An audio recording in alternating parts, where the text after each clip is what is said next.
Hello and welcome as we continue our 2017 Mvskoke Creek Nation National Council candidate debates, and today we feature the Tulsa District, and we are presented by Mvskoke Media. I am Jason Salzman and I'll be hosting this debate. We want to welcome in our both of our candidates from Tulsa District. We have former National Council Representative herself, Ms. Cherrah Giles, and our current Speaker of the National Council, Mr. Lucian III. Thank you both for being in here today. Thank you for having us. Candidates, we do not have a time limit for your answers to these questions, so you can answer as long or as short as you would like. I will alternate which candidate initially answers each question, so one of you will start the first question, and then we get to the second question, the other will start that, but you'll each have a chance to respond to each question that I ask. The questions could revolve around tribal issues, your personal views, your platforms, and also issues that are pertinent to the district in which you seek to represent. In this case, that would be the Tulsa District. And if you both are ready to begin, we will start. I'm ready. Yes, sir. All right. Ms. Giles, we'll start with you. Okay. Our first question is, what information would you require as a council representative in order to vote on property purchases, business ventures, etc.? If you do not receive this information, will you vote no on such proposals? Thank you for asking that question, and definitely that's important for council members to have all the information beforehand before making a decision so that you're making the most informed decision. So definitely having those business plans, feasibility studies, market studies, and return on investments and on properties, and really trying to, we don't have a clear indication on right now at the nation is the types of property. So maybe even a priority list that we're purchasing property just to increase our land base, or we're purchasing property for economic development. Or future development for housing or hospitals or whatever it is, communities, whatever it is that we're looking for. So making sure that it's two different processes. So you don't necessarily have a business plan to increase your land base, but at the same time, what are we visioning that plan for, and really looking at all of our funding available for land purchases for that year or for the next 5 years. I think is very important that you're strategic about it in the locations that we purchase land and properties on. As well as businesses. I don't have a business background. I'm not of a business mindset, but I know enough to know to say that and to recognize those business-minded people, individuals that we have within the nation and our business entities within the nation, and really seeking their input. Was this business we're looking at starting a new business or purchasing an existing business? What information did it get through our business boards or whatever entity we have set up to take care of that? Because that's what we have to trust our people and the people we put in those places to be use their independence in their decision-making process to say, this is what we vetted this is all the information we have in front of us, we're presenting it to you, to council.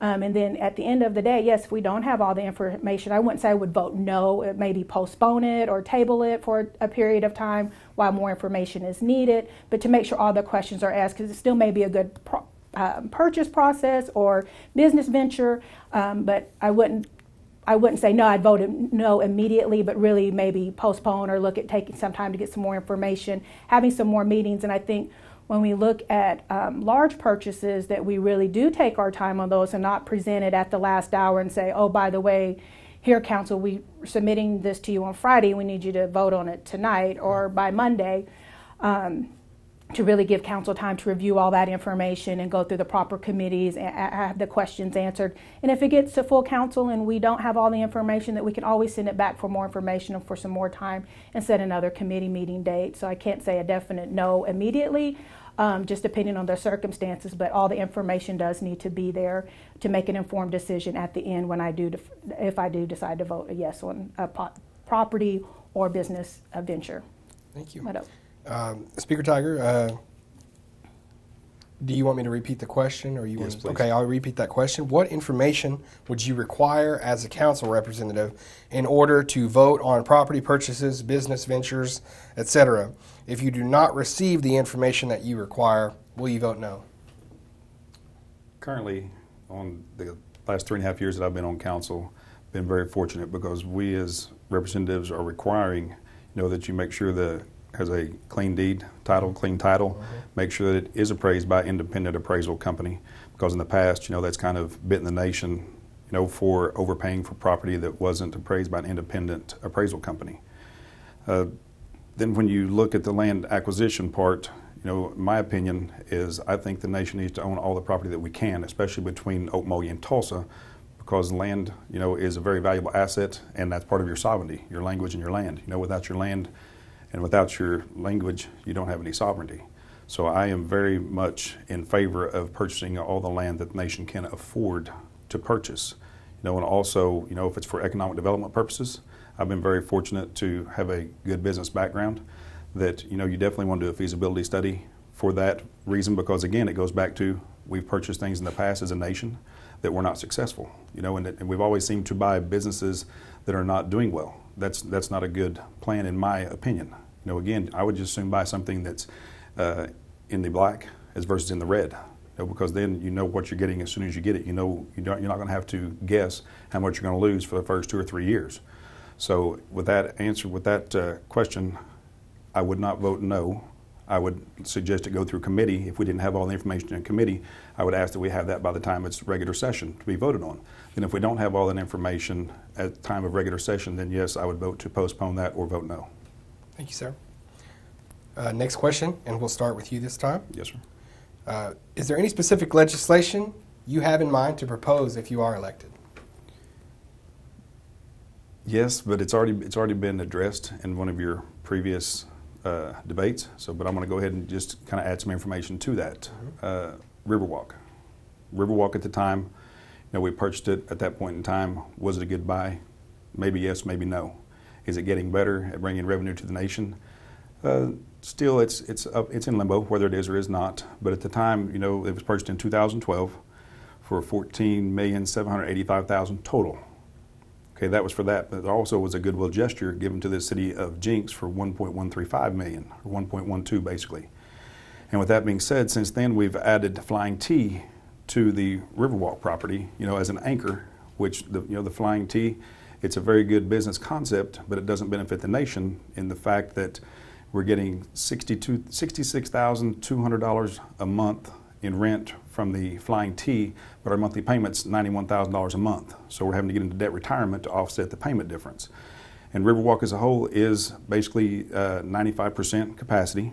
And I don't know what the net revenues are going to be this year, but last year I believe the net revenues were somewhere between $350,000 and $450,000 net revenue, which that's after all of expenses, upkeep and maintenance, everything is being done.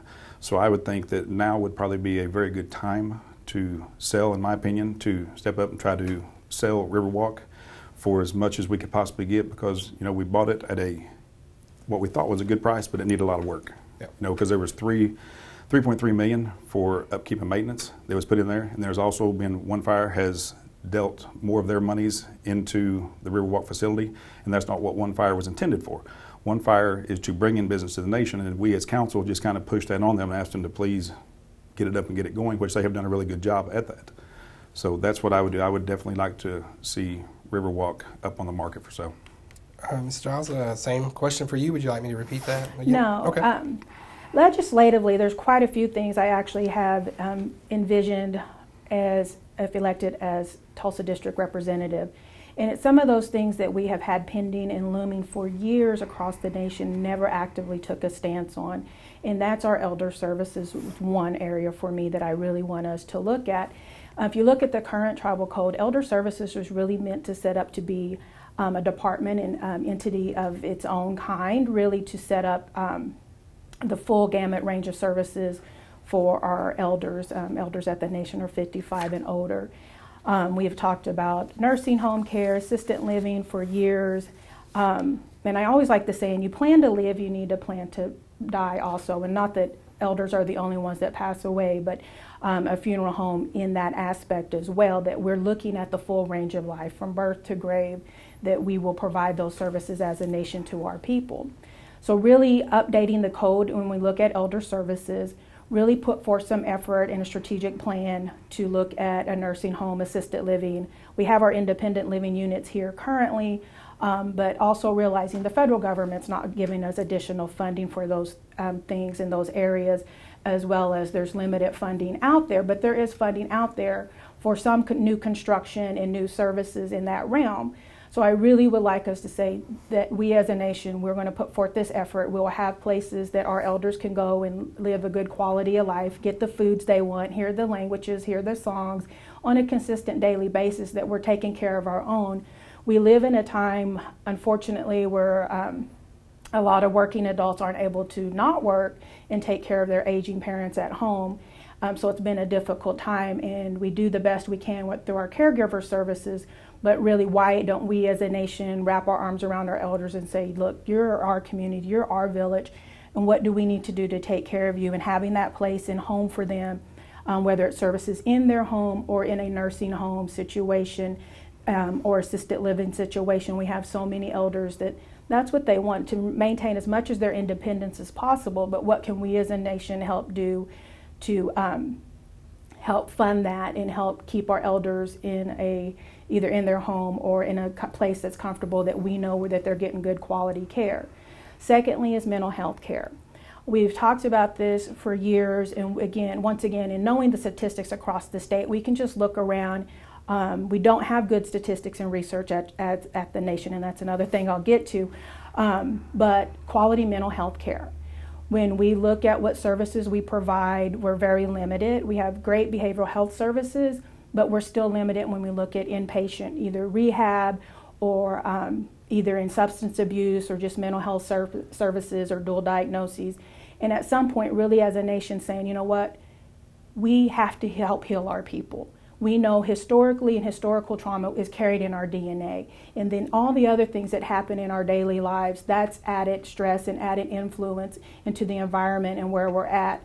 And we just look at the world we're in. There's killings every day. There's just these crazy incidents happening on a daily basis. So what can we as Mvskoke Creek Nation do to help heal our own people and help create a healthy environment and a place where our children and our families feel safe and they're not always in crisis mode, and that our mental health facility, so I'm envisioning a full, just additional staff, additional therapists with cultural competencies, and then an inpatient unit if we need to have that, which we do need to have that because right now we are, everything's outsourced to outside entities across the nation. And there's not that many in Oklahoma. Beds are few and far between. So to have a state-of-the-art mental health facility where our people can go and get the quality health care they need to address their mental health care issues and get the services they need with a cultural component. That's missing in so much of the services we provide.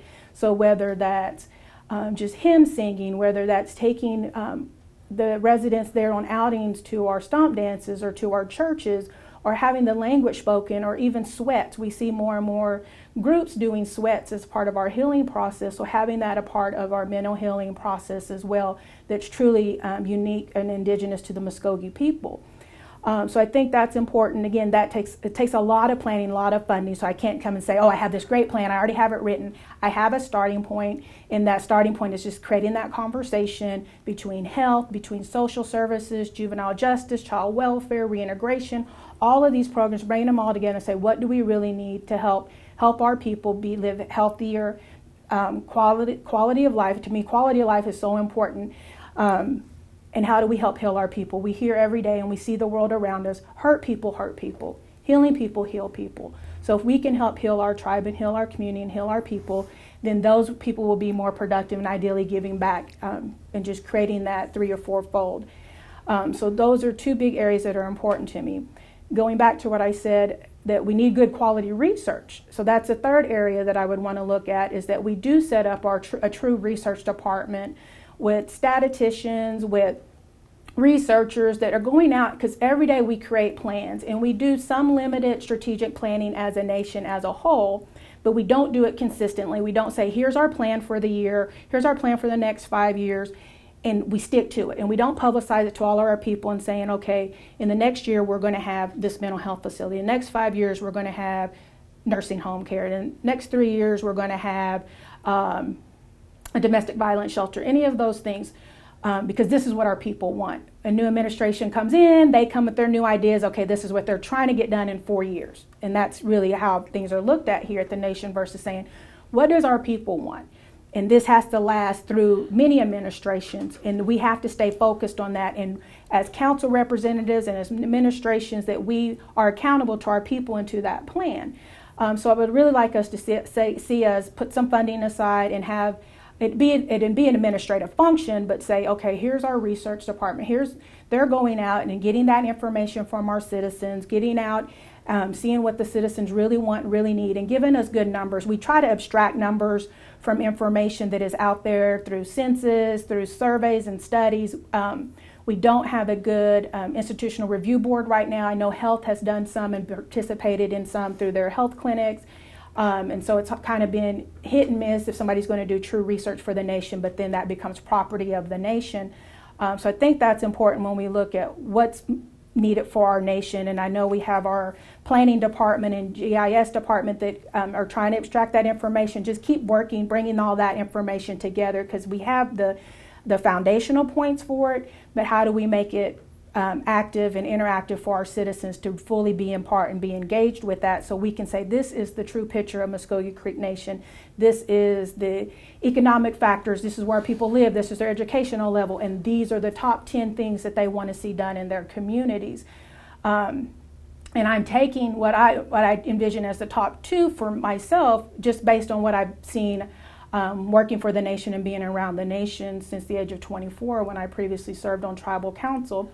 So those are the top 3 areas that I want to focus on. There's a lot more we need to get into. We need to look at our taxation code, economic development, and I really like us before I left the nation in my previous capacity, we were really talking and looking at how do we create food codes as we look at our indigenous foods and we look at agriculture and then what we have at the Hannah Farms, but as well as like our Sofky corn, those things that were unique to us. Then how do we create a market for this, and then how do we create food codes so that it is safe and that we're selling this within farmers markets within our own property, or helping our farmers in that capacity, so some agricultural codes as well. So there's a lot of work that needs to be done, and ideally council is looking at all of their laws and all of the codes and constantly updating or repealing or amending as needed.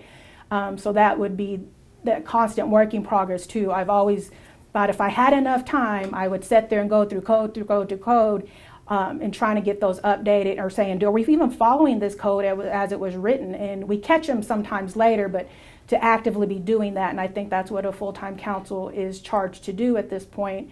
We're far enough in our government that we should be able to do that on a consistent basis, and looking at all the codes, and I know and not relying on the Attorney General's office to find it for us later, or a citizen. I mean, that we as council are really looking at the codes that we're responsible for as legislators to keep those updated or repeal if they're outdated. Leto. Thank you. We'll stay with you for the next question. Are you currently under contract for any entity or organization outside of the Mvskoke Creek Nation, or do you have any previously undisclosed business interests? I don't have any previously undisclosed business ventures. I wouldn't say I'm under contract, but I serve as chairwoman of the National Indigenous Women's Resource Center. We're a national organization. We provide technical assistance to domestic violence programs, tribal domestic violence programs, and tribal coalitions. So in that capacity, I do a lot of national work in working in sexual assault and domestic violence, increasing awareness and working in the Violence Against Women Act area. It's a volunteer position, but my travel is paid for through the organization, as well as some other opportunities that may come up. And from time to time, I do some consulting work, whether it's a lot of public speaking, a lot of female empowerment, voter registration, and voter engagement, and just youth empowerment as well. So from time to time, I do those types of things under contract, but nothing consistently where I have a set contract that I'm actually working for someone else. Thank you. Speaker Tiger, same question. Are you currently under contract for any entity or organization outside of the Mvskoke Creek Nation, or do you have any previously undisclosed business interests? No, I'm not under contract with anyone, but yes, I do have a business of my own. I'm a auto broker, which means I broker cars that my customers, as in dealerships, purchase. I broker those to other transport companies. Thank you. We're going to stay with you for this next question, Speaker Tiger. What differentiates you from the other candidate in this district?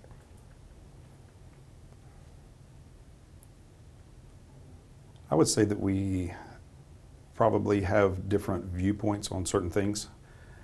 Where just like Ms. Giles mentioned earlier, that she doesn't have a business background, which which I do have a business background. I've been very fortunate. I had owned a retail store 2009 to 2013. I had a trucking company from 1996 through 2012. I've been an auto broker for the last 5 years.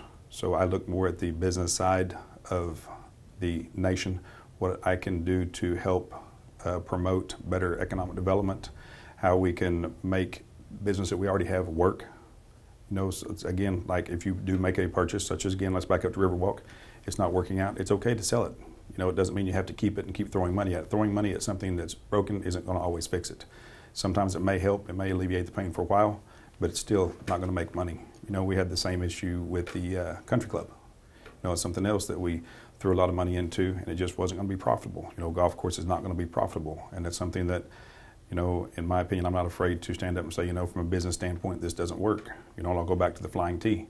You know, I did not support the flying T, but again, we as council, it passed. We as council support it, so I do everything I can from the moment it passed to support that. And I try to get as many people as I can to go experience the flying T golf venue. It's a very nice venue.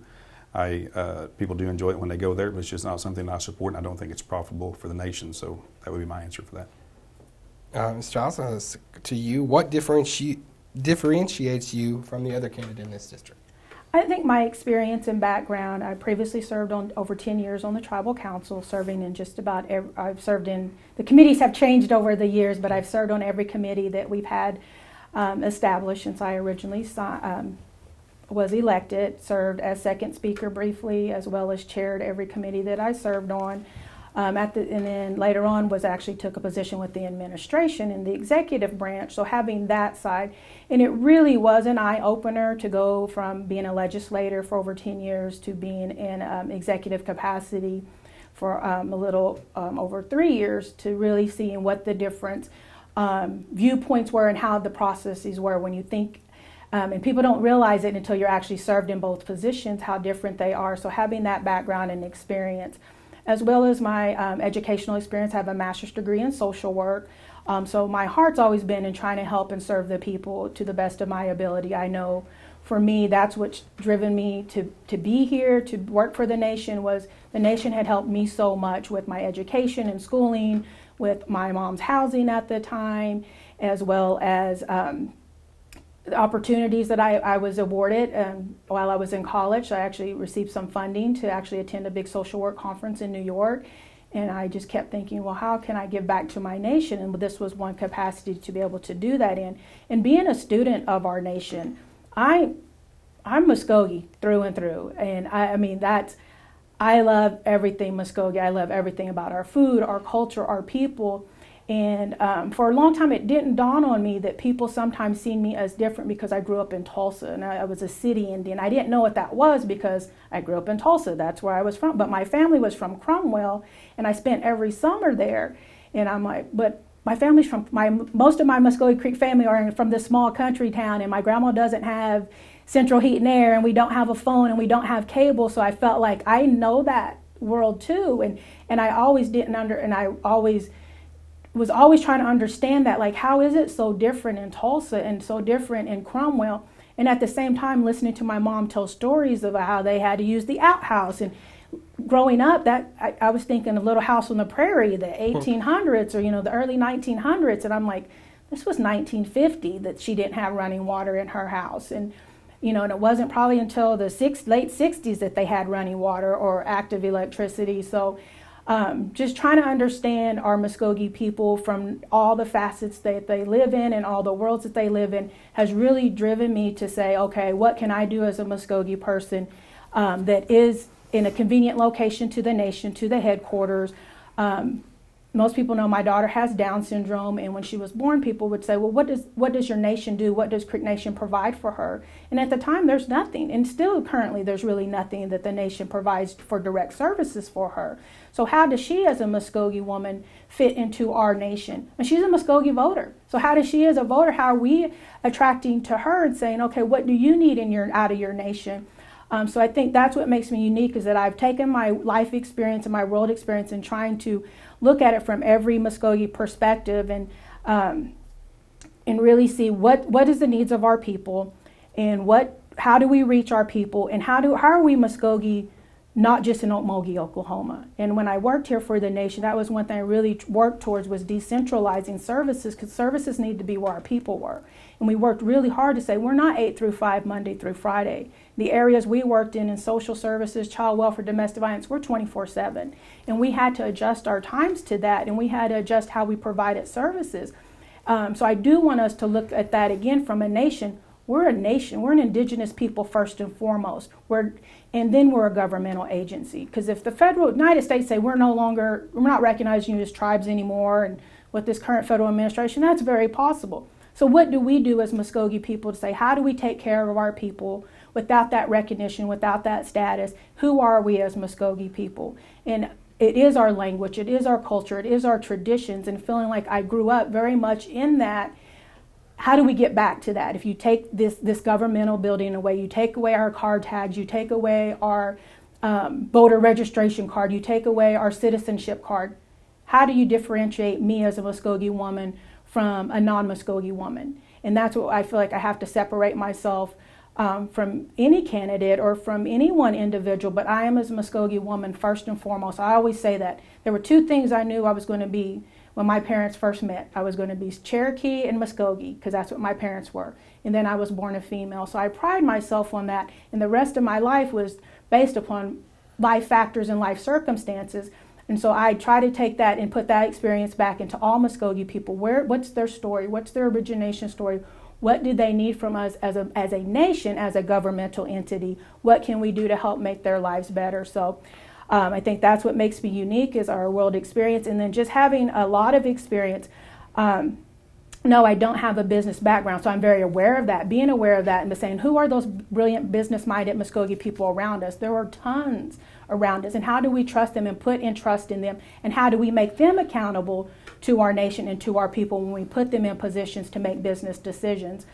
So I think that's important as well, that so I had some experience. I did work for a civil engineering company as director of operations, so I was exposed to a world of marketing and HR, business development. It was a Native woman-owned company, so being able to see that side and attend events like the Reservation Economic Development Conference with the National Center, and seeing how contracts are garnered through their process that they had there, as well as really getting to know this Cherrah process and the 8A, and making some contacts with federal entities as well as other governmental entities outside of the tribe to really help still make those connections, and how do we make those relationships work. But I feel like I do have a lot of knowledge in a lot of different areas, and have a lot of resources available to me that make me unique as a candidate for Tulsa District. All right, we'll stay with you for the next question. And this question is from Aaron, who lives in Tulsa. He asks, the cities of Tulsa and Jinx have requested that the MCN contribute as much as $25 million of funding to construct a South Tulsa Jinx low water dam, and set a deadline of December 31st, 2020 for the MCN to respond and commit funding. Should the MCN National Council respond before this deadline, and if so, will you support or oppose investing the MCN funding being requested if you're elected? Great question, and it's not a new question.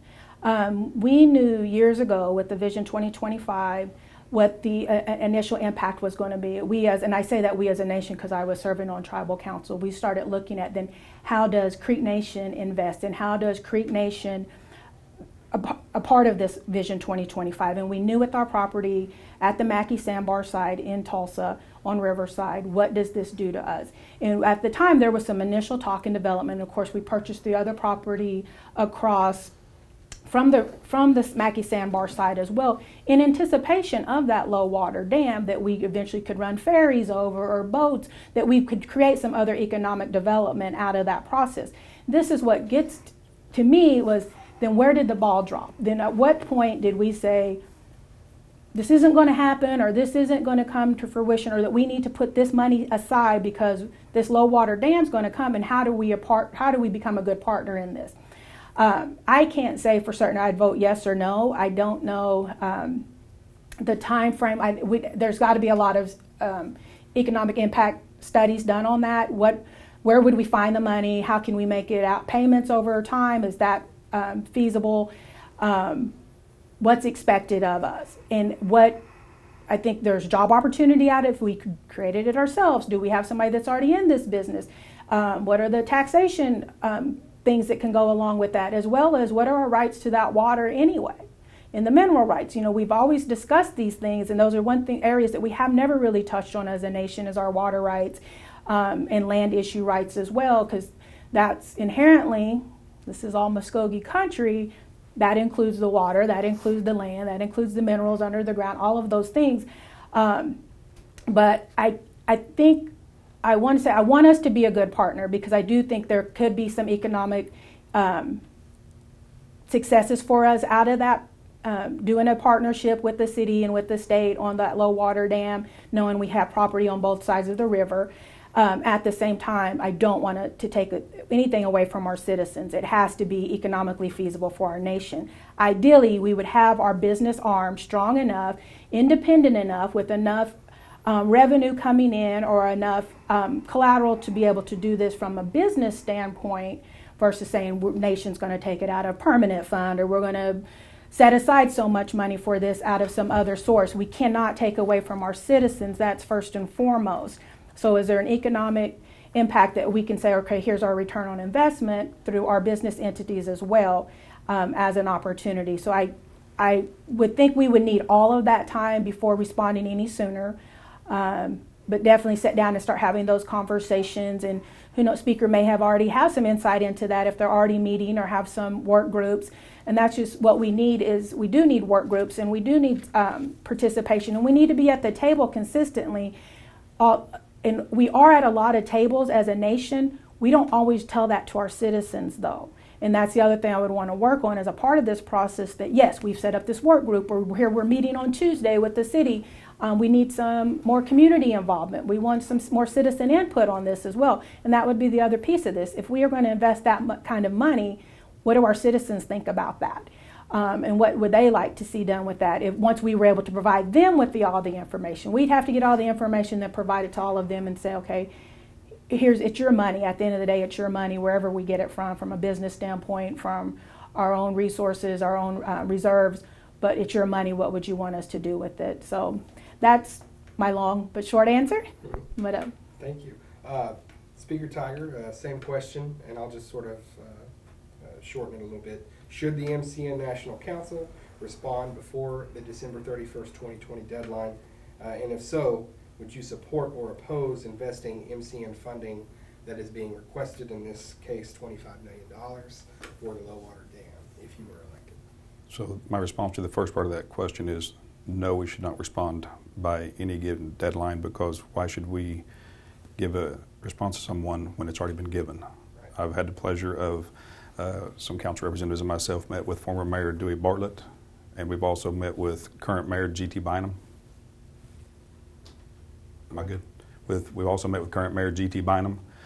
Mr. Bynum came down to Chief Floyd's office. He and I met with Mr. Bynum and a few of his staff, and we also let him know at that point in time that it's actual dollar figure is $18 million, and it is for upkeep and maintenance of the low water dam. And we also, I'm kind of jumping around here, but we also asked that, they get out and please let the citizens of Jinx as well as the citizens of Tulsa know before they vote on this tax issue that Mvskoke Creek Nation is not a player at this point in time in contributing $18+ million to upkeep and maintenance of low water dam. And that, I don't know that was or was not put out there, but if we have told the city of Tulsa numerous occasions that, at this point in time, it's not even on the discussion, it's not even on the table for discussion, because again, we have almost $700 million on both sides of the river. We've already, put our money where our mouth is, per se, and it benefits the city of Tulsa as well as the city of Jinx, because we employ roughly 2,300 employees at the River Spirit Margaritaville casino property. And those employees pay taxes, they buy fuel, they buy groceries, they live. We're doing our part. what point in time does everybody else come in and do their part? You know, they can't be dependent upon Mvskoke Creek Nation to fund their shortfalls. And it goes back to also, we gave the goodwill gesture to the city of Jinx, you know, back when we purchased Riverwalk. Again, that was roughly $1.2 million. So again, we explained to them, how does water in that river economically impact Mvskoke Creek Nation? And from what I can see, it does not. We're gaming, regardless whether there's water in the river or not. Riverwalk is busy. Business is good at Riverwalk, whether there's water in the river or not. So I personally can't see where us funding the low water dam upkeep and maintenance would benefit Mvskoke Creek Nation in any way, shape, or form. So no, I don't believe we need to respond again. We responded repeatedly. You know, Chief Floyd, not we as council, but Chief Floyd has responded repeatedly. I have also been involved in those discussions. You know, we explained to them it doesn't benefit Mvskoke Creek Nation at this point in time. So it's something that, to me, should be a dead issue at this point in time. Thank you, sir. And we'll stay with you, Speaker Tiger, for this next question. This is also a question from a citizen. It comes from Tina from Wilson. She asks, what is your position on the attempts by the Cherrah tribal town to open a casino in Broken Arrow? I believe it's something that should not happen at all. Again, where that property is located, you know, it's still within the jurisdictional boundaries of Mvskoke Creek Nation. It's trust property, or it's restricted property through Mvskoke Creek Nation. So therefore, I don't think anyone should game there except Mvskoke Creek Nation. And also, you know, we just passed legislation a few months back that states that no individual citizen can own a gaming operation. So the way it's going, the way they're going about it, I don't think it's, I believe in it, that it's not right. It shouldn't have been done that way. Second attempt has been made at it. It wasn't successful the first time. It wasn't successful this time, and I am proud of our nation the way they handled the situation this time. So I do not support the Cherrah having a casino at that property. Thank you, sir. Ms. Giles, would you like me to respond? No. Okay, go ahead. I'd have to agree with Speaker Tiger. Definitely there's a process that has to happen. And I do believe that tribal towns can have economic development if we sit down and have a discussion about that as a nation, because we have shared jurisdiction in certain areas. So what does that mean? But when it comes to gaming, that's very specific in our law, and then with our federal codes as well. So gaming is really unique because it is so heavily regulated, and then our jurisdictional issues for the Mvskoke Creek Nation. So when it comes to that particular issue, I also want to openly disclose that it's no secret that those are family relatives on those properties.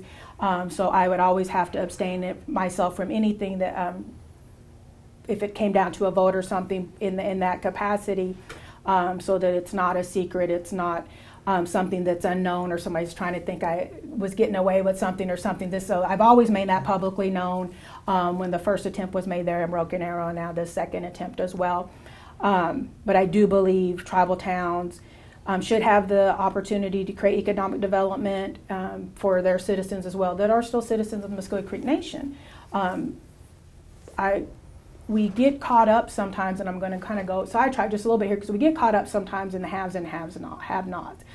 And we know that anytime we can help any Native individual, that money is going to return at least 10 times within its own community. So I think that's important. But specific to gaming, I think, again, that's heavily regulated. That's pretty well stated. It's in our tribal codes, the way it's set up for the Mvskoke Creek Nation. And as an officer of the Mvskoke Creek Nation, as an elected official, that's what we're challenged with, is to uphold the law of the Mvskoke Creek Nation and the Constitution of the Mvskoke Creek Nation. So I think that's important, but I do want to make it known, once again, those are relatives of mine. They're our family. I married into that family, so wouldn't advocate and wouldn't always say I don't vote for family, I don't want to vote against family, but I think that's important that citizens are very aware of that. We'll stay with you for our next question. It comes from a citizen as well, from Jacob from Tulsa. And he asks, please comment on statements of citizens that candidates identify problems in the nation, but offer no solutions to address these issues outside of just expressing an opinion. For me, I know for me, it's hard to say, this is what I'm going to do. Now, here's all the issues I see. But here's what how exactly I'm going to address it, because we know once you get on the council, it's not as cut and dry as that, because if it is creating legislation, if it's creating something new, you're going to have to get buy-in and support. So it takes sometimes. I have an idea and vision. I think all of us do as candidates, because that's why we're running. It's like we think we can make something better. We think we see a need here. How can we advocate for it, or how can we make this better? I know for me personally, and it's been brought up a couple of times at forums, that why did I resign from the council to go work in the executive branch? Because there were things happening that I could not change from a council, from a legislative standpoint, that I was able to go and do when I served on the executive branch side. So I think that was important to me, to be able to say, okay, I can make a change and make a difference here. And a couple of those programs are still, like our youth services, I created that program. So I had great success in that. And I'm not saying I probably couldn't have done it from a council standpoint, but from that standpoint, you're telling the executive branch what to do, and that isn't always favorable. So I needed to go on that side and create that, and doing some separation of our child welfare and domestic violence programs, as well as we established a juvenile delinquency program. So we've had a lot of great success in doing that. So I have experience in how to bring solutions, bring policy, write policy, so that these things can be enacted. So everything that I have at least put in my platform, and that's why I did try to limit it, because it can be so expansive. But with the nursing home and with a mental health facility, is one, starting with the plan, and that we get it all written down, have meetings over that, strategic planning. So I have the steps to do that, and then what was the final product look like. Ultimately, I have to have buy-in, and that takes time, because those are going to be costly ventures. Can we get there, and where can we earmark the money, and how long can we make this process happen? So for me, I don't like identifying issues without coming up with some solutions and being solution-oriented, as well as having citizen buy-in, because this is my thought, but what do the rest of our citizens think? What is everybody else's input on this? And it is getting out there and getting that information. And it's hard to do when you're working full-time, and this, you know, I do work an 8-to-5 job. I have 4 children, and so I don't have a lot of free time to go do that information running as a candidate. But I know if I was a national council representative, that is my intent, to do this full-time, so I have that time and availability to go do that research, do that information, and talk and have those meetings that need to happen to create a national or policy for our nation and great legislation for our people. Thank you. Speaker Todd, you want me to repeat that question? Please. Okay. And once again, coming from Jacob in Tulsa. Please comment on statements of citizens that candidates identify problems in the nation, but offer no solutions to address these issues outside of just expressing an opinion on the problems. We do address these and discuss these amongst ourselves, because just because one person, one council representative may have an idea on how to fix a certain issue or how to improve a certain issue, such as, let's go into healthcare. We get complaints, numerous complaints on a daily basis about healthcare. And we're able as council representatives to reach out to Secretary of Health, Mr. Terry. He's done a great job at addressing these issues, communicating with the citizens for us, assisting them in ways that I haven't seen done in the past. He does a great job. But there's also what our citizens need to understand also, when you do have an idea, there's a 4-step process. Sometimes there's a 4-step, majority of the time it's a 3-step. First step is to introduce legislation and get it assigned to a committee, get it through a committee. There's your first process, and then after that it goes to the regular session. It has to pass by majority vote. Third process, it has to pass chief. Chief has to sign off on it. If chief chooses to veto a legislation that might have a change or add to something to better health care in the situation, or to change some policies or change how the things are handled at health care, he has an opportunity to veto that. Then it comes back to the council, and the council has an opportunity to override that veto. So it can be a 4-step process. Most of the time it's just a 3-step process.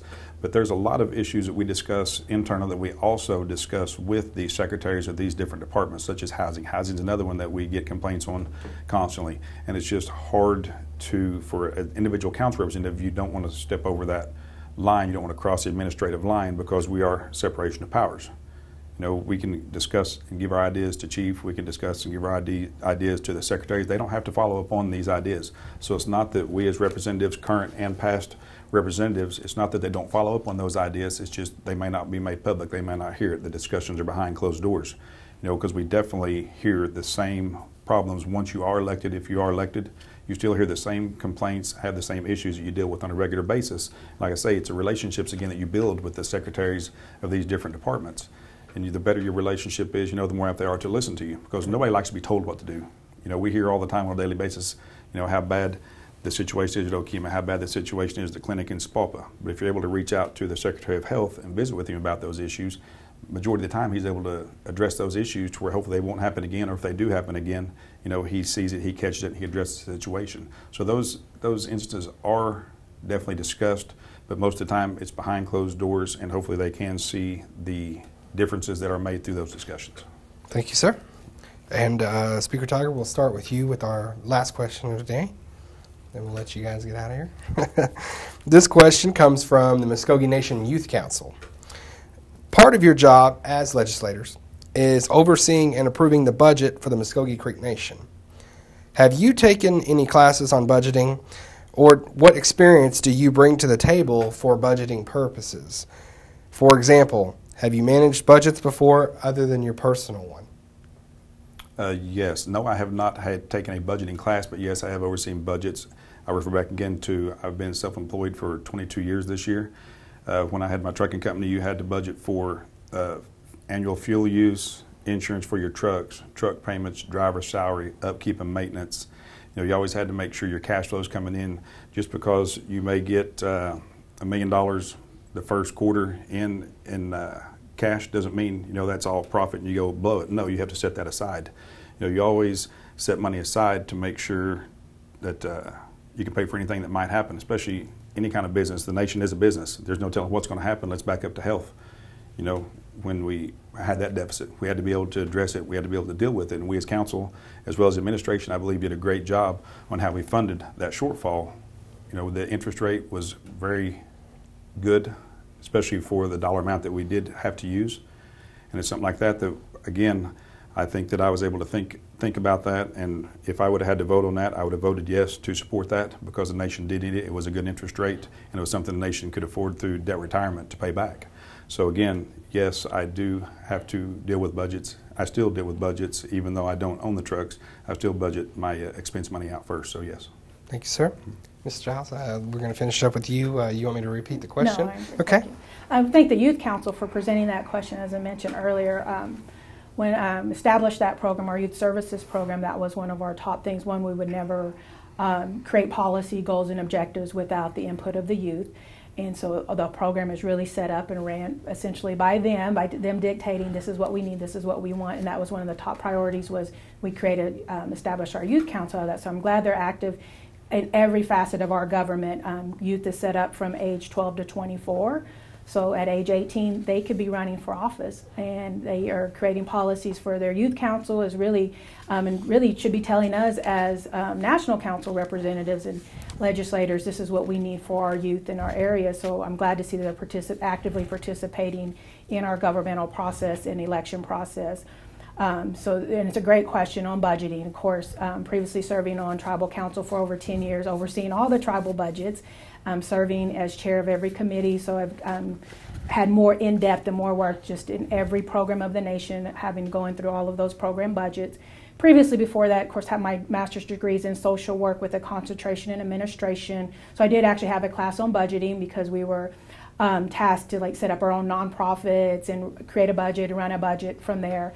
I've worked for a nonprofit. I serve on a board for a nonprofit, so different capacities there of seeing the income coming in as well as what's going out and what we're spending it for, and then serving as Secretary of Community and Human Services, at one point having over 12 programs that I oversaw and overseeing their budgets as well, everything from federal to our grant funding and foundation funding, and then the matching. So making sure all of that funding was there and available, and we're expending it appropriately and accountable for all those funds. So just about every facet I can think of in budgeting, I've had some experience in that. Thank you. And I want to thank both of our candidates from the Tulsa District today, Ms. Cherrah Giles, of course, and Speaker Lucian Tiger for joining us and answering these questions here in studio with me today. So thank you both for being with us. Thank you for having us. Thank you, Ms. Giles. Good luck to you. All right. And I want to thank you folks out there for watching us live here on our YouTube channel. And everybody out there, want to remind you that if you didn't vote in the primary election, you can still vote in the general election.